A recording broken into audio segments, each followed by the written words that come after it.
John Sargent here. We are at the California Alarm Association in Palm Springs in May of 2024, and I'm here with Sue Brenton from the Arizona Alarm Association, and we're going to have a little chat with her. So Sue, welcome. I know that you always come and attend our conventions out here. Yes. And but let's dig into your story a little bit. So tell us about where are you from originally?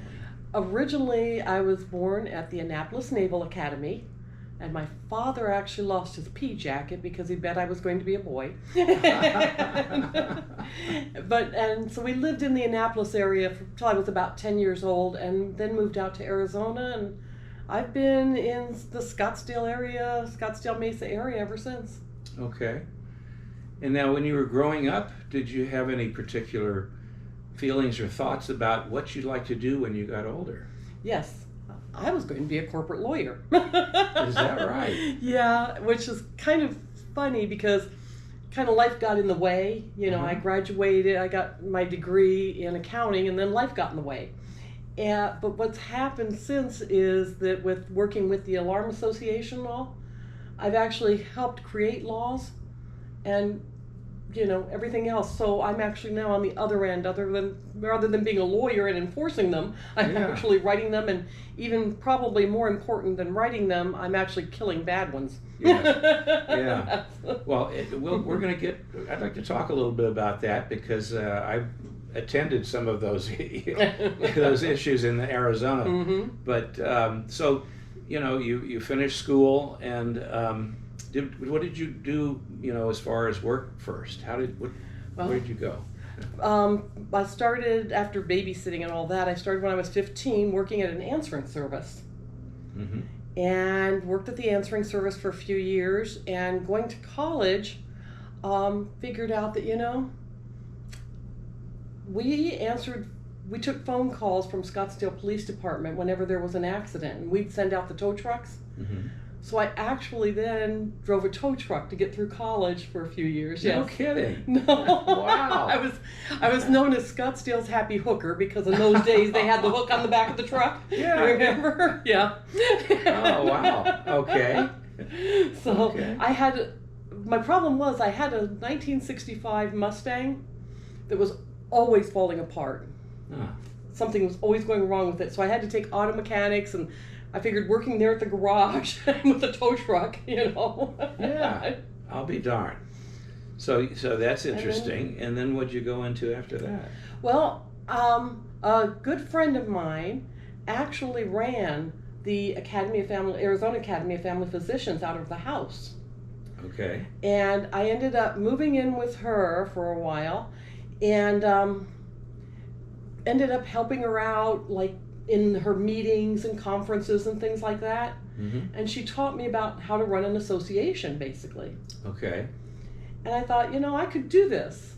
And so I went to work for an association management company for 6 months. Mm-hmm. They ran like 30 different associations, and one of the associations actually came to me and said, "Hey, we love you, we hate the company, would you work for us?" And I said, "You don't need me. I'll just work part-time for you, and I'll open my own association management company." Okay. So I've now had my own company since 1985. Wow. Okay. Yeah, almost 39 years now. Yeah. Mm-hmm. So, and what kind of businesses? I have been through all different sorts of businesses. At the present time, besides the Arizona Alarm Association, I'm also running the Mobile Home Park Owners Association for Arizona and the RV Park Association for Arizona. I've always worked with businesses, so a lot of the different laws and all that I follow affect everybody, all of my clients. Yeah. So how did you meet the Arizona Alarm Association? Well, they were looking for an executive director. I mean, they existed, I guess, prior. They existed, and they were looking for an executive director, and sent me over an RFP saying we'd like a proposal. Okay. So this would have been, I imagine, after the Western Burglar and Fire Alarm Association, which was the Western states, became California, and then Arizona must have, the guys there, John Jennings, etc., Right. got together and said, okay, we're going to have our own. So there was an established Arizona Yes. State Association. Okay. So they asked you for an RFP, and Yeah, and then they hired me in 1995, so I've Okay. been around for quite a few years with them. I'll be darned. Been around through the good and the bad. Yeah. Well, do you remember when you first got involved about how many members they had? Was it really small? No, they had about 20 or so then, which was kind of, good right at that point. Okay. And And where were you guys based? They In didn't- Phoenix or? yeah, I'm just outside of Phoenix is my office in Okay. Mesa, Arizona. They, we started small and kind of worked from, I remember our first few conventions, our annual meetings, there was just a small group of us. And then all of a sudden I brought in 6 exhibitors. And Okay. now we're up to like 25 to 30 exhibitors. Wow. So it's Yeah. grown over the years. Mm-hmm. So then, how did you must have, I guess, tried to solicit just alarm companies out of the yellow pages, or how? We found alarm companies through the yellow pages, through friends of friends, Mm-hmm. and things like that, and went after them. We grew larger, and now we're compacting again because you're seeing so many companies buy up one another. Yeah. But it's still a great group. It really is. Yeah. A great group of people. So back in those days, at the beginning, and then we can move forward here, but when I started getting involved in Arizona, okay, the first thing which I didn't know is it's not a rift, but there's a different culture between the Phoenix northern area and Tucson. In every association I've ever worked with, there has been that kind of a rift. Tucson's never felt like they've always said that they were the stepchild, Uh-huh. And so we've worked hard over the years. We got some members down in Tucson. We held meetings down in Tucson, and larger meetings even in Tucson, and just trying to get them more and more involved, Okay. But from your opinion, they were still doing the same business. Yes. Alarms, same type of stuff. Just they had this. Yeah, I can't say love-hate because it really wasn't that bad. But I know people in Tucson had things to say about people up in Phoenix and vice versa. Yes. But so running an Yeah. association with that, I could imagine was interesting. It's just getting to know the people in Tucson and letting them know me and that they can trust me, Mhm. and going down there with meetings and things like that really helps. Yeah. So can we go into, you do have, state regulations for the industry now, but, where did you, as the association, have to get involved with it? Was it first with that type of regulation, or was it false alarms? What was the thing that got high on your agenda? It was false alarms and working with the state police department, with police departments throughout the state. Mm-hmm. And soon after that, it was interesting because I've got a younger brother who, he's a very good person now. He's been straight for 15 years, but he used to do drugs and was in and out of prison. And I'll never forget telling him that, hey, guess what? I got, a new client. It's the Arizona Alarm Association. He says, oh, and he's in prison at that time. He says, oh, they're teaching us how to install alarms here. And I'm like, oh, you're kidding. I'm like, Wow. okay. And so I'm like, I think we need some licensure regulation, Wow. Yes, they were teaching And prior them in to prison. that time, was there nothing in the state? No type of regulation? No type of regulations. Okay. All right. So And then- Arizona's always been a tough state to get businesses regulated. Yeah, yeah. So, so what did you have to get involved with, and you had to round the troops, so to Yeah. speak, get the alarm companies to buy in to support these things? Well, and it wasn't just the alarm companies, but I've always believed that working on any sort of legislation, you get all of the parties involved in a room, Mhm. and really try to work out something everyone can agree on. So we got very involved with the police agencies, with the alarm coordinators. We've always had a good public safety committee made up of alarm coordinators there.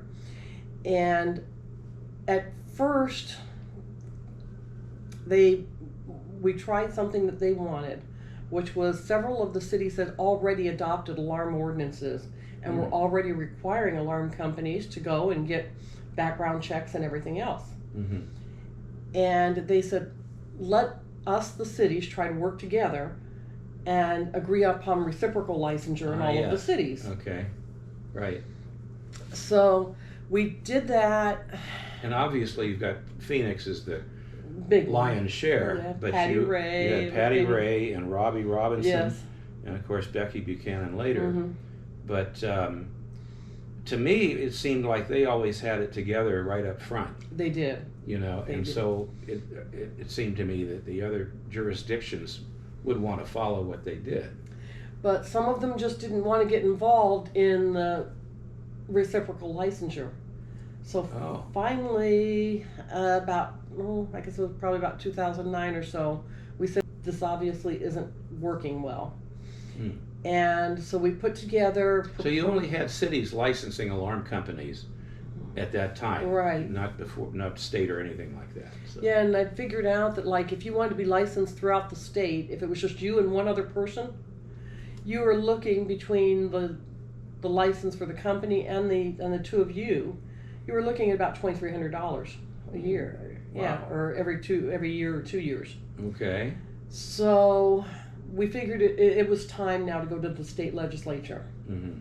And so again, you know, we came up with some proposed legislation, got everyone in the room, came to some agreements, and it took us 3 long years to get it passed in the legislature. Mm-hmm. But in 2012, we finally got it passed. It went into effect in 2013. Unluckily, the legislation we had written the first time around was for one of the state departments, Department of Fire, Building, and Life Safety. Okay. Which then a year later, they decided that they were going to ban that or do away with that agency. I see. And so we had to go then find another agency that would take us on, and Yeah. you know, so it was burdensome, but it came out to be a really good thing. Okay. Yeah. And so now you do have to, and we've made a couple of changes since then. In Arizona, we have basically one sort of an ID that teachers, a lot of different professions get, the fingerprint clearance card. Okay. And so now, and that fingerprint clearance card, they do a background check through the Department of Public Safety. They make sure that you're okay. And you get your fingerprint clearance card, then you take it to our Board of Technical Registration, show them, and then you will get a license to do business. Yeah. Now, are you still having to do fingerprints on cards, or do they have live scan? Some of the agencies have live scan. You can go anywhere in the state and get your fingerprints done. Okay. But do you have to do them again? Because I remember we had some folks in Tucson that were saying, I already did my fingerprints. My fingerprints haven't changed. Why should I have to do it again? But wasn't that because the state, I guess, didn't have any way of recording those and holding them or something at that time? I don't know where it's at now. But yeah, exactly. Now a lot of the police departments and all have gotten live scan, so they do have them. Okay. And your fingerprint clearance card is good for 6 years. Okay. But your alarm license is only good for 3 years, just in case they just want to make sure that you're still in the business. I see. But during that 6 years that your fingerprint clearance card is good, they are still watching and they're still looking at your record constantly. I see. Okay. And we've had to make a few corrections. I remember one of our members, he was like in mid-50s, and then when he was 17, there had been, something about a car theft or something, and and here he was a good citizen and owned a company and all of this, so we've had to make a few changes, but okay, all right. So is that where we are today now, as far as the legal part of being in the alarm business. Yep, there. that's where we are today. Okay. Yeah. All right. Well, so and I know you're managing the Arizona Alarm Association. You still have time to deal with these other associations too, I guess. Yes. Yeah, and in fact, they work because they're all business owners, business oriented. Mm-hmm. You know, they all kind of blend together. I mean, I have had members of the Arizona Alarm Association come out and speak. My other two associations are RVs, parks, and mobile home parks. And so I've had people from the Alarm Association come out and speak to them about alarms and what they should have. And these are the owners of the parks who have rec halls and, you know, all sorts of meeting offices. Mm-hmm. My biggest story is with one of them. I had one of the owners of a mobile home park call me up and he says, I got a problem. I said, what's the problem? He says, I know who it is, but I can't prove it. But I got one of my tenants that really doesn't like me, and he's coming in every night and pooping in front of the mailboxes.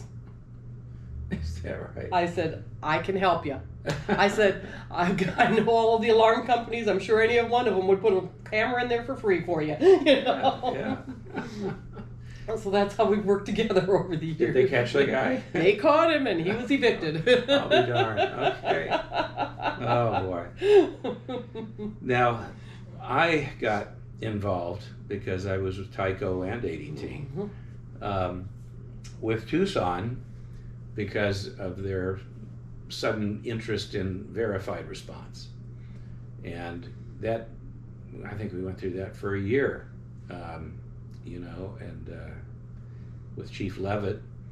And ultimately that worked out okay, but then I remember after that one seemed to be going, we had a hybrid ordinance that he had kind of put together, but it wasn't so onerous, and they were still telling us to please call in the alarms. But then after that, I know we got pushed right to the wall with Avondale. And, you know, we got to the point that I should say the industry, and I was doing this with SEAC, getting ready to sue them because of that. And, you know, ultimately they blinked and then they backed down when they saw we were not playing games. Has there been other municipalities that have come up with the same kind of thing? Because since I retired, it's been 7 years, and I've kind of lost touch with what's going on in Arizona there. We have two smaller communities, Surprise and Prescott Valley, that have adopted it. You know, thank goodness they haven't had any major catastrophes yet with it. Yeah.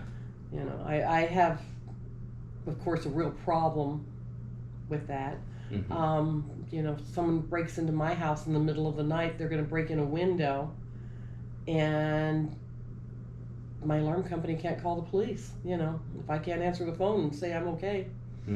So I just think that we're getting more and more technologically advanced in our industry, that we need to make people see that adding cameras and things like that in your home isn't that bad.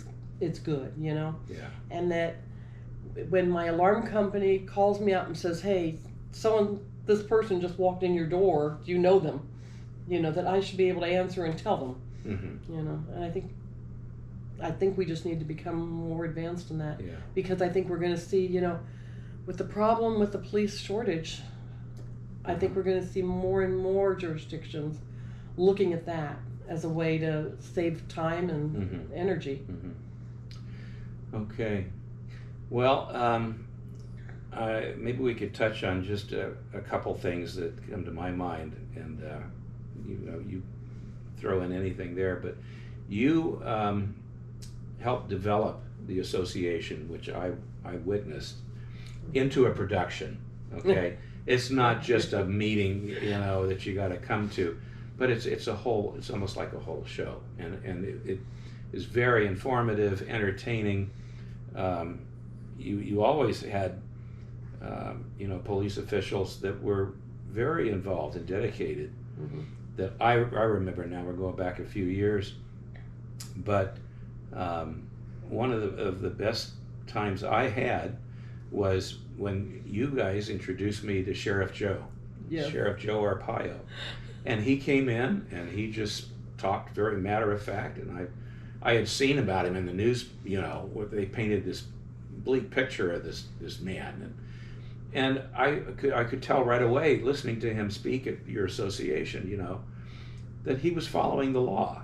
And for me, I really enjoyed that, because somehow we hit it off when we became friends. And of course, he came to California, spoke at our convention, and later invited. I went with a couple good friends to tour the tent city. After he gave us a nice tour of his office, but that's something that for me was very special. Love him or hate him, he was the toughest sheriff that in America, literally. But I attribute that type of success and fun to you putting these things together. Thank you. And you graduated from little meeting rooms with box lunches too. Yes. I remember them. Yes, down in the basement of the Scottsdale Library with yes, Scottsdale Police Department. That's right. So Yes. you've developed that association into a great organization. Thank you. And Sheriff Joe, he was always one that didn't matter whether you loved him or hated him, you still wanted to come see him. You still wanted to be there. And he'd answer any question you had. Yeah. Another big one was we actually had the Tempe SWAT team one year at the conference. And so in order to raise some money for our scholarship fund, we actually would allow you to take pictures with the SWAT team holding their rifles and all of this for $20, and it helped raise money too. So then they've been there, and the Tempe horseback riders have been there, Tempe Police horseback riders. So we've had some interesting people over the years. So anyway, Sue, we're kind of towards the end. Is anything you'd like to mention or talk about? Yes. Let me turn it over to you. One of my issues has always been, I hope that everyone will consider becoming a donor. I had a brother who needed a kidney, and I gave him a kidney 30 years ago, and I always swore he got the best part of me. But the kidney did last him for 27 years, long enough to see his children grow up and all of that. So please really consider becoming a donor, and it's right there on your driver's license. Just mark yes. Okay. That's very thoughtful. Yes. All right. Well, Sue, it's a pleasure. Thank you. Thank you for being Great here, seeing you. and it's wonderful to see you guys again. And one of these days I will try to make it back. Yes, when you guys are doing something, because I made a lot of good friends there too. September 18th and 19th. Okay. All right. Come on over. All right, Sue. Thank you. Thank you so much. Thank you.